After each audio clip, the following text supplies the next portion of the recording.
I believe strongly that there's a ton of evidence that not all calories are created equally. Look at the data in the United States. We eat the highest consumption of processed foods, and we're the most obese. So they came out recently and said that there is not enough evidence to say that ultra-processed foods contribute to obesity in humans. What calories in, calories out means for weight loss. And I thought, okay, this is really interesting. There are studies looking at markers of metabolic syndrome, and the studies would suggest that 88 to 93% of the US population have at least one marker of metabolic dysfunctions. Calories are king. You know, calories are what make you fat or make you lean. Yes and no.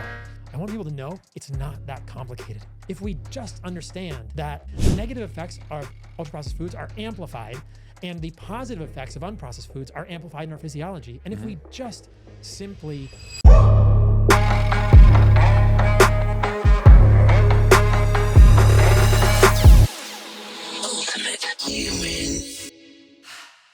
Hey guys, welcome back to the Ultimate Human Podcast. I'm your host, human biologist Gary Brecka, where we go down the road of everything anti-aging, biohacking, longevity, and everything in between. And a very, very close friend of mine, who's usually in Costa Rica, hit me up last week and was like, hey, I'm going to be in Miami. And I was like, well, you definitely got to come by the house. We'll do breakfast together. We'll do some videos. We'll pick a couple of topics and we'll put them out on social media, and we'll do some educational things. And we, as always, just started eating each other's face. And we're doing a bunch of biohacking today. We did sauna and red light and cold plunging and little bit of a light workout, some breath work, and had a big raw food breakfast this morning. And we were out on the balcony and we were talking about seed oils, and then we started having this really interesting conversation about calories. Are all calories the same? Are all calories equal? Is a calorie a calorie a calorie, whether it comes from fat or carbohydrate or proteins? Does calories in and calories out matter as the only measure of what's going to improve your metabolism or cause you to lose weight? I mean, there's an oversimplification, in his opinion, that the data might indicate otherwise. And so I said, look, this is something the world needs to know about. I've got a podcast room in the other room. So let's just go in there and run a 20-minute, short podcast. And let's talk about calories in, calories out. Why a calorie is a calorie may not actually be the case when it comes to human physiology. So I want you to welcome my good friend and well-known podcaster, author, speaker extraordinaire, and biohacker to the extreme, Dr. Paul Saladino. Thanks for having me on again, Gary. Dude, I'm pumped that you're here. Like every time I see you, we just eat each other's face. I know. So many good conversations and so much information to share. You bring great gifts, dude. Honey, coconuts, cherries. What was the name of the honey that you brought me today? It's Mariola honey. So it's stingless bee. It's honey from stingless bees called Mariola bees. Dude, I am telling you guys, if you're a honey fanatic, even if you're not, this was like liquid, beautiful gold. I mean, it was so good. I've had 3 bowls of it so far just since you got here. It's good stuff. But I challenge you to transform your life in just 3 days. Join my 3-day cold plunge challenge and experience the incredible benefits of cold water therapy. For 3 minutes each day, immerse yourself in cold water and feel the difference. Cold plunging can boost your energy, improve your mental clarity, and enhance your mood. It's easy to join, so head over to theultimatehuman.com, download the Plunge app, track your progress, and connect with our community. Let's do this together. Now let's get back to the Ultimate Human Podcast. So many things that we could talk about. We were having a great debate about seed oils earlier out on the balcony, and then we started this conversation about calories in, calories out, and how there's an oversimplification in my opinion in the market about calories in general. So talk to me a little bit about the research that you've been digging into lately on calories. So I was mentioning to you that on Twitter, Kevin Hall, whose study we'll mention in a second, posted something from the U.S. Governmental Dietary Guidelines Committee, and there's an entity I really trust. I know, right? Yeah. That's super trustful. Already I'm suspect. Yeah, but the U.S. Dietary Guidelines Committee. These are the people who made the 2020 to 2025 U.S. Dietary Guidelines. They shape food lunches. They shape food stamps. They shape a lot of things in our country. Not everyone is accepting what they say is canon, but it affects policy in the United States. And then they're about to make the 2025 to 2030 guidelines for our country's health foods. And these are the people who brought you the infamous super healthy food pyramid, et cetera, et cetera. Right. Lucky Charms. Exactly. Well, yeah. So they came out recently and said that there is not enough evidence to say that ultra processed foods contribute to obesity in humans.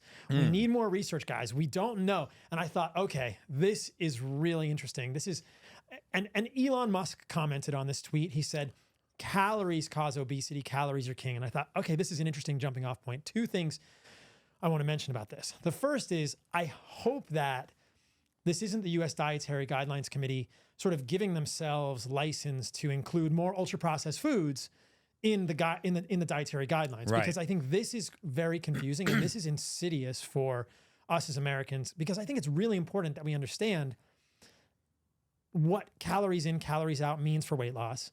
And I believe strongly that there's a ton of evidence that not all calories are created equally. And what I mean by this is if you really look at the data, and Kevin Hall, who retweeted this, has actually done a great study on this in a metabolic ward, a completely controlled study looking at humans who were fed certain foods. And they were completely controlled. Everything they were fed was controlled. They were in the hospital. And what they did in Kevin Hall's study was they gave people the same amount of calories for every meal. They presented the same amount of calories, and one group of people got ultra processed foods and one group of people got unprocessed foods. So people got ultra processed foods and they presented the same calories.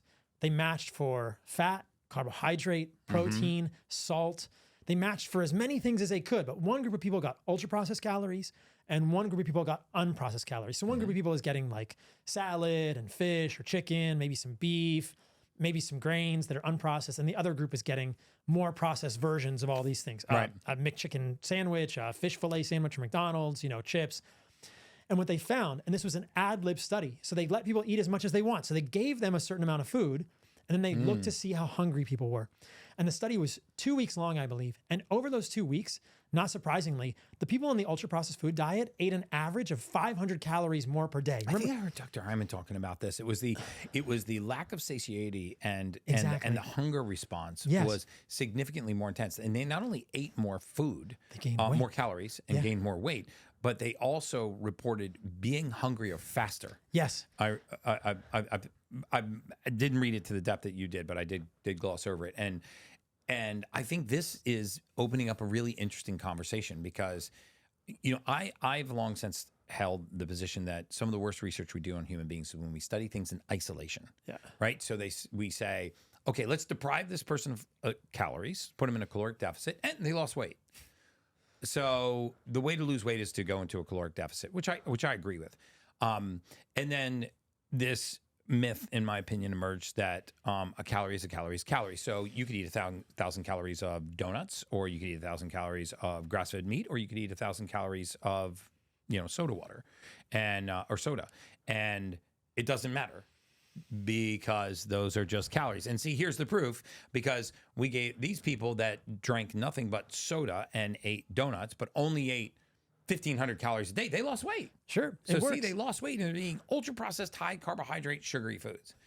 But we're not looking then at downstream consequences. What are the consequences on inflammation? What are the consequences on hormones? What are the consequences on hunger, satiety, all of these things? So I'd love to hear your comments on that. Yeah, this is exactly it. And it's the idea that not all calories are created equally, right? 1,000 calories of donuts are not going to have the same physiologic responses in my body as 1,000 calories of ribeye. And we know this to be true. There are plenty of studies that show us this. 1,000 calories of donuts, we know that's going to make me hungrier sooner, which in real life, not in a study where they're limiting people and they're only giving them a certain amount of food, in real life makes me hungry and it makes me crave food, or it makes me just, it can have other physiologic effects. You mentioned hormones. It can potentially affect endothelial function at the level of our blood vessels. Mood. Emotion, Yeah, emotion, whether we sleep, whether we're on a computer or doing things that are going to affect us in terms of circadian rhythms. And so what was interesting was that, Elon Musk responds to this comment from Kevin Hall saying that the Dietary Guidelines Committee says ultra-processed foods, we're not sure they really cause obesity, kind of opening the door for Coca-Cola and these ultra-processed food companies, which, by the way, spend millions of dollars a year lobbying Congress, right, to have some sort of get out of jail free card in the health space or from the government, to be included in like food stamps projects. You can buy ultra processed food with food stamps. That's insane. It's crazy, right? And so this is how it all kind of works, that the Dietary Guidelines Committee can say, well, we're not completely sure that the calories from ultra-processed food are uniquely obesogenic. And then you have studies like Kevin Hall saying, well, they're definitely making people hungrier, and they're definitely not full of the same nutrients that a steak is, and they're definitely full of more pesticides, more oxidized oils, more gut-disrupting compounds. Preservatives, insecticides. Preservatives. Yeah. So how can you not? It's crazy to me that we don't understand this. And I wanted to respond to like Elon's tweet and say, because Elon said calories are king, calories are what make you fat or make you lean. Yes and no. So we go round and round, we chase our tails about this calories in, calories out. And yes, you're right. And this is what the proponents of calories in, calories out model say. You can lose weight eating junk food. You can absolutely lose weight eating junk food, but will you keep that weight off long-term? Will you be satiated? Will you be hungry? What will your mood be? What will your hormones do? What will your blood vessels look like? How inflamed will you be overall long-term? And those are not the same. And the reason I think it's so important to talk about is because I want people to know it's not that complicated. It's really pretty simple. Yeah. If we just understand that ultra-processed foods are going to have a reverberating effect in our physiology, they're going to be, the negative effects of ultra-processed foods are amplified, and the positive effects of unprocessed foods are amplified in our physiology. And if we just simply kind of discard all of the tribalism around which foods are best, and we focus on unprocessed animal and plant foods at the exclusion of ultra-processed foods, realizing I probably shouldn't eat 500 calories of Doritos today because that's going to have an amplified negative effect bigger than those 500 calories in my physiology. Right. If I exclude as many ultra-processed foods as possible and I just eat unprocessed meat and plant foods, you're going to lose weight. You're going to feel better. You're going to get healthier. That's what the message should be. And the fact that the U.S. Dietary Guidelines Committee can't take that stand, and that even Elon is a little confused or doesn't understand this, and that there are a lot of people in the health space who want to amplify the message that you can lose weight eating donuts, it just drives me crazy. And I'll mention one more study also. So I talked about the study from Kevin Hall, but there's another study, and this is a pilot study. So it's a small study of 8 people, but they gave people an oleic acid-rich meal. Oleic acid is a monounsaturated fat prominent in tallow or olive oil, and they gave people a linoleic acid-rich meal. That's an 18-carbon polyunsaturated fat prominent in seed oils. Okay. So linoleic acid. Because this is another whole argument that people are like, seed oils aren't bad for you. Industrial processed seed oils are not bad for you. They're not causing inflammation. There's no signs that, these have negative consequences. Right. I see that all over. I know it's social media. Yeah, it's frustrating. So they gave people these 2 meals, right? And what they found, they actually looked at 2 hormones, ghrelin, which is kind of a hunger hormone. It's anti-satiety, and resistin. And we know that as levels of resistin rise in the human body, we get more insulin resistance. And so the levels of ghrelin and the levels of resistin were higher when they gave people a linoleic acid-rich meal. So this is a small study. So seed oil. But it's a small study, but it is a study in humans. It is a controlled trial in humans, and we need bigger trials showing that linoleic acid-rich meals may make us hungrier and more insulin resistant. And this is just to emphasize this concept that not all calories are created equally. These are equal caloric meals. Yeah. One of them has 18-carbon monounsaturated fat, oleic acid. One of them has 18-carbon polyunsaturated fat, linoleic acid. They're supposed to both be 9 calories per gram.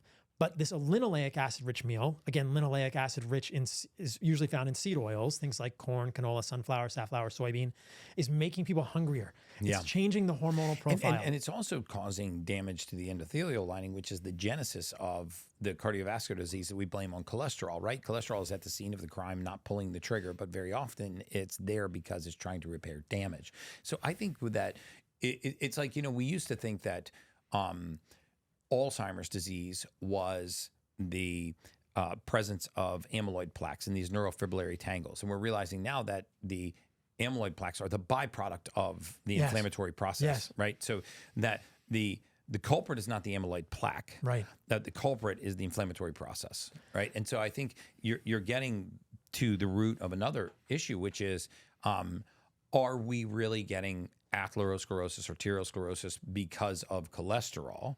Or are we getting it because of damage to the endothelial lining, of which there's strong evidence to indicate that insulin resistance causes this inflammatory process, and that cholesterol is just being called there? It's like somebody gave me the analogy the other day that every time there's a fire, firemen show up, and to put it out, and so we're not blaming the firemen for the fire, are we? Because they're actually there to try to put the fire out. And it's kind of like what happens to, when there's damage to the endothelial wall, to the lining of the artery.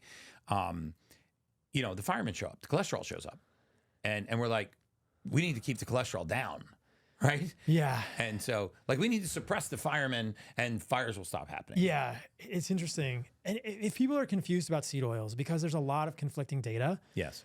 I would say look at the data regarding seed oil consumption and oxidized LDL. So LDL is low density lipoprotein. It's this quote unquote bad cholesterol. Obviously, that's an oversimplification, but it's pretty darn clear from multiple randomized controlled trials in humans that when you feed humans seed oils versus olive oil versus butter, we get more oxidation of LDL. That is very, very difficult to argue that point. So I do not know how individuals in the health space can argue. And tell my listeners, what does oxidized LDL mean? Right.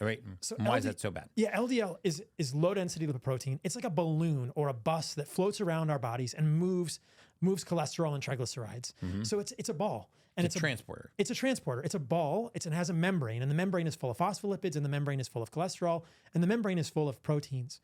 And when LDL becomes oxidized, it means that the phospholipids in the membrane have become oxidized. And oxidation is akin to rust, right? Okay. You can think about rust as oxidation. Okay. Technically, oxidation is loss of electrons.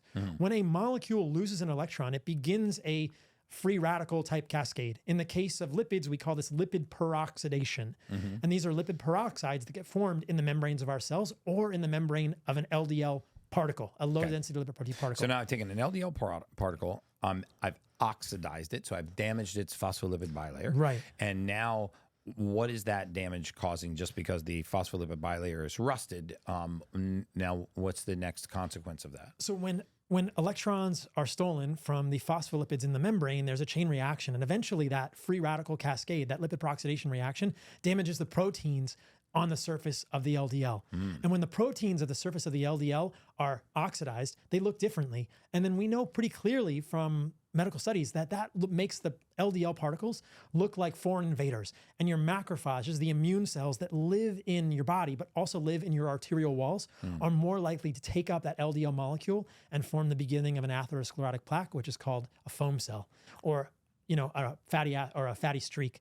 So macrophage is more likely to ingest LDL particles when the LDL is oxidized. That's how atherosclerosis begins. So oxidized LDL is probably, potentially making this LDL more atherogenic, or I would say atherogenic de novo from the beginning, because as you say, I also don't believe that the case that LDL is atherogenic in and of itself is shot yet. I don't think it's very clear. Right. I think that LDL, low density lipoprotein, is moving cholesterol and triglycerides around the body. And it is at the scene of an atherosclerotic plaque, like you say, like firemen, but that doesn't mean that it causes it, because there's and the ones that are at the scene, are these usually the oxidized versions of LDL? Very often within the plaque, right? Yeah, because what you're getting to is not all LDL is created equally. Maybe it's all created equally, but not all LDL is the same. Not all LDL is the same. And you can change your LDL based on what you eat. Right.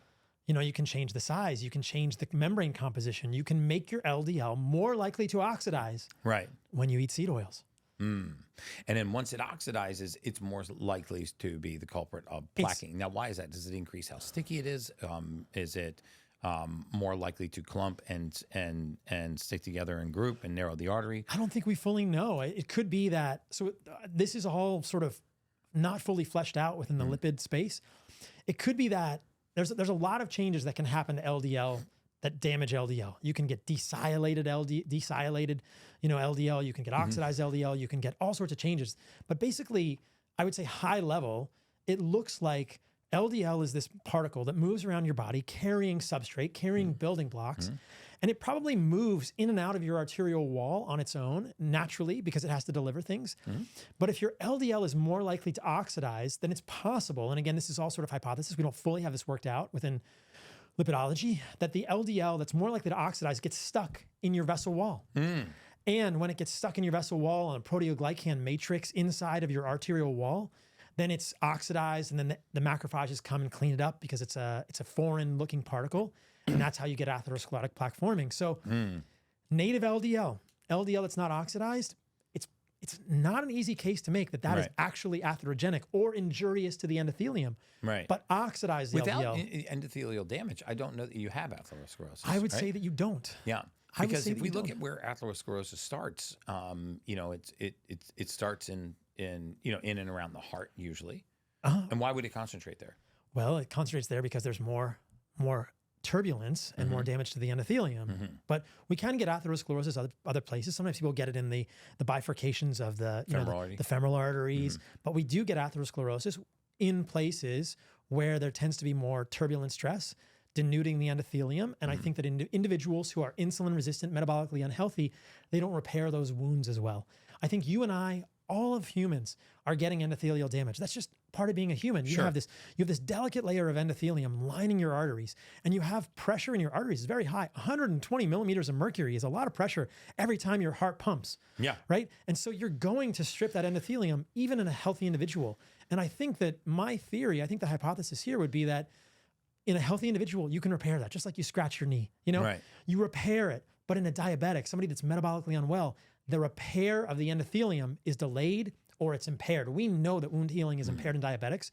And so this is why I believe diabetics have more of a predilection to atherosclerosis, because they skin their knee and sometimes you have to amputate the leg. Right. Diabetics, when I was working in the hospital, you would see diabetics come in and you would do foot inspections on diabetics because sometimes they don't even see they have a little cut on their foot. So a diabetic can stub their toe and they might lose their whole foot because the infection becomes so rampant, they don't know it's there, and the wound healing is so impaired. So when we become insulin resistant, also known as metabolic dysfunction, I think that we're probably just not repairing the endothelium. We're all skinning our knees. We're all getting some denuding of the endothelium, but we're not repairing it as well in diabetics. So we come back to square one. How do you prevent atherosclerosis? Don't be diabetic. Yeah, don't be diabetic. Don't be metabolically unhealthy. Let your body repair it. And so I think that what's happening probably is that diabetics, people with metabolic dysfunction, which is a spectrum, right, of metabolic dysfunction, you're getting some damage to the endothelial wall. And this could be from cigarette smoke, secondhand smoke, could be from diesel exhaust, probably alcohol could do it. Yep. Lipopolysaccharide might be involved, endotoxin. Lots of things can damage. Food, seed oils. Yes, lots of things can damage the endothelium. And it's all about how well you repair it. And if you're not repairing it well, then yes, it's possible that LDL could get involved and become connected to that proteoglycan layer in the arterial wall. It's more likely to get oxidized if you're eating a bunch of seed oils. Macrophages come, pick it up, make a foam cell, make a fatty streak, and atherosclerosis, there it goes. There you go. So I'll give you this one thing, and then I'll pause. I think about LDL like wood. And wood is valuable, but wood doesn't make a fire on its own. No. Right? Wood is valuable because you can build a house out of it. And we know that LDL has valuable roles in the human body. It has immune roles. LDL participates in the immune response. It moves precursors for hormones around our body. Yeah, it's a precursor for cholecalciferol. Exactly. And it actually can bind up LPS in the human body and decrease it along with other lipoproteins. So it protects us from injury. Yeah. Wood is valuable. And if you live in a place where you don't have a lot of sparks coming out of your oven and you're not hammering metal and doing things with lots of fires, having a bunch of wood in your woodshed is great. It's valuable for you. But if you're in a house, like if you're in a forge and you're making iron and you're flying sparks everywhere, having a bunch of wood sitting around is going to give you more atherosclerosis. It's going to give you more fires. More LDL in the setting of sparks, which is, I'm drawing a metaphor with inflammation or metabolic dysfunction, could look like it's causing more fires. But it's just a substrate. It's involved. It's in the causal cascade, but it's not causing the issue. You need sparks to make a fire. Wood doesn't spontaneously combust. Right. Yeah. No, very, very true. So just to round this out, and get back to our calories in, calories out. Where do you stand on the calories in, calories out theory? So you can lose weight eating anything. It's been proven. You can lose weight eating Twinkies. And I think that's the detriment. I think that's where, the pundits, get us and they go, yeah, if you ate 2 donuts a day, you'd lose weight. You can lose weight. Yeah. But we know from studies, there's so many studies that show this, that caloric restriction more than 85, 90% of the time fails long-term because you get adaptive thermogenesis, your thyroid turns... Adaptive metabolism. Yeah, your thyroid turns down your metabolism. I mean, look at the Biggest Loser. TSH drops, Right. Look at the Biggest Loser. They all gain the weight back plus more. So calories in, calories out works in the short term and fails in the long term. And I think that the only strategy that I've seen that's successful for people to lose weight long term is to improve food quality. Because that's how you get satiety, right? You improve food quality. You need less ultra-processed foods. And the Dietary Guidelines Committee needs to just check themselves, because they're absolutely crazy to say that we don't know that obesity is caused by ultra-processed foods. You can't leave that door open, because then... Look at the data in the United States. We eat the highest consumption of processed foods, and we're the most obese. And I know that it's just correlation, Gary. It's just correlation. Yeah. It's like we also do the highest number of randomized clinical trials. And in healthcare, we did 150,000 of them since 2008. And so you see the byproduct of taking randomized clinical trials and just applying that narrow science to an entire populace. Yeah. Right. And it's crazy. And so I think that, yes, you can lose weight if you want to restrict calories, but I think that if you want to get healthier, that will be nearly impossible to achieve unless you improve food quality. So I think we should not be thinking about calories in, calories out. We should be thinking about how high quality can I make my food? And if that sounds like a nebulous concept to people, just think unprocessed meat, beef, chicken, fish, lamb, pork, eggs, cheese, milk, preferably raw, like unprocessed animal foods and unprocessed plant foods. Shop around the outside of the grocery store. Right. Just don't do ultra processed foods. And then that's the key to success.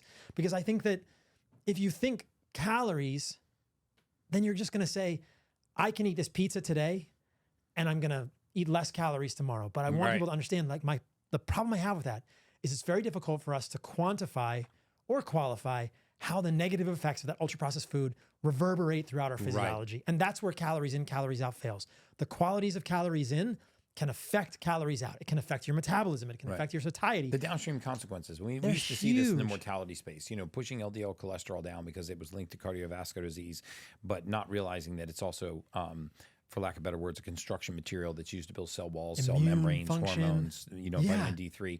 So now if you remove construction material from the job site, it doesn't matter how good your contractor is. They're not going to assemble anything without the construction material, and the body's no different.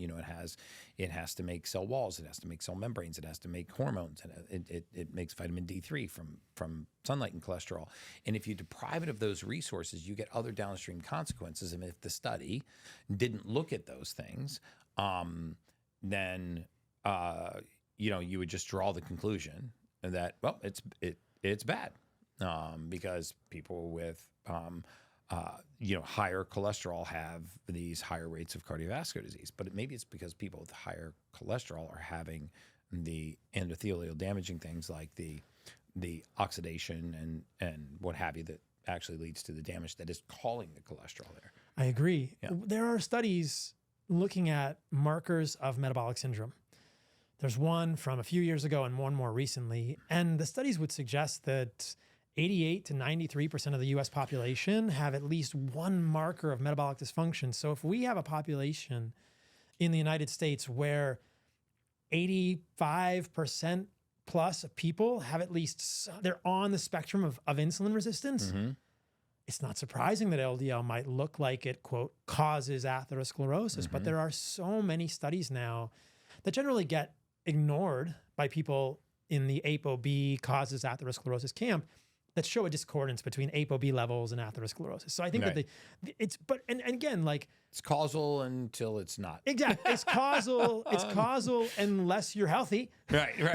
And maybe some of the behaviors you do that are healthy might actually raise your ApoB, like eating grass-fed meat and eating less seed oils. That's going to raise your ApoB. And so this is where I really run into problems here with the ideology. I think that unless we really help people, and we're very precise about the way we describe cholesterol and cardiovascular disease risk in terms of a context, people are just going to be confused. I can't tell you how often I get DMs saying, I'm eating an animal-based diet. I'm eating meat and I'm eating organs and I'm eating fruit and I feel great and I've lost weight and my diabetes is better, but I went to my doctor and they said my LDL is high and I need a statin. And it's just like, there's no context here. Right. And if you don't, you don't have to look much further than the side effects of statins to understand the benefits of, in terms of their signal for potentially increased dementia, potentially increased diabetes. I mean, I can tell you because I worked as a PA. So before I was a doctor, I was a physician assistant in cardiology, and I worked in cardiology. The idea that 3%, like Pfizer says, of people get side effects from statins is bunk. It's more like 30% from what I've seen in my clinical practice. And I saw hundreds of patients. And a lot of them get side effects from statins. So Right. it's the whole the cholesterol piece is probably one of the single greatest hurdles for people getting healthy, because we have not described it properly, because I think the paradigm is wrong. Because most, at least if people are listening to what I'm saying or listening to what you're saying, people are going to eat more meat and they're going to eat less seed oils. And in 40 to 60% of people, that might raise ApoB. And so there's so many roadblocks people are putting up for people actually getting healthier and becoming, more vibrant individuals, because we're not thinking about calories properly. We're not thinking about ApoB properly. And these are nuanced, complicated discussions. So hopefully that helps people understand the context I think of it does. I think it does, man. And I really appreciate you coming on. We ran a little bit over the time, but I mean, I just talk a lot. No. And I'm so interested. I actually am. I've got 50 other questions that I want to ask, and the audience is probably really interested. So you will come back on, of right? course, Okay. yeah. So next time you're in Miami, we're definitely going to run another full podcast. But for those folks that don't know you and would like to find out more about you or your books or your supplement line, how can they find you? I'm at Paul Saladino, MD, on every platform. Okay. Paul Saladino, MD, on every platform. He has an unbelievable line of products, organ meats and dissected dried organ meats that are in a capsule form if you don't like to eat raw liver. That's Heart and Soil. Heart and Soil. And Lineage is our newest company. And we make grass-fed beef sticks with organs, and we just released an all-in-one protein powder. Out of testicle called the Whole Package. That's at Heart and Soil. Yeah, we don't make beef sticks with testicle. No, not beef sticks out of testicle, but capsules, Heart and Soil. Testicle capsules, Testicle which capsules. actually really help. It's interesting. complicated. You would think testicle capsules would be gross. You can't taste it. And the reviews on that one are amazing. We can do a whole other podcast on organs next time. I have it in my kitchen. Amazing. Yeah, like the benefits of organs for humans are incredible. And that's a whole separate podcast, probably related to like microRNAs or something, but they seem uniquely beneficial for humans. And that's why we built Heart and Soil, just to make them easy to get. So. Yeah. And you've been sending me some great research, which I've been digging into lately on, I want the cat out of the bag, but target specific or organ supplementation for target specific organ results. And it's very interesting. I'm not ready to comment on it yet, but I've been reading a lot of what you sent me. It's very, very eye-opening. Cool so guys, I hope you enjoyed this podcast. Follow Paul Saladino, check him out. Look for his supplements, Heart and Soil. And as always, that's just science.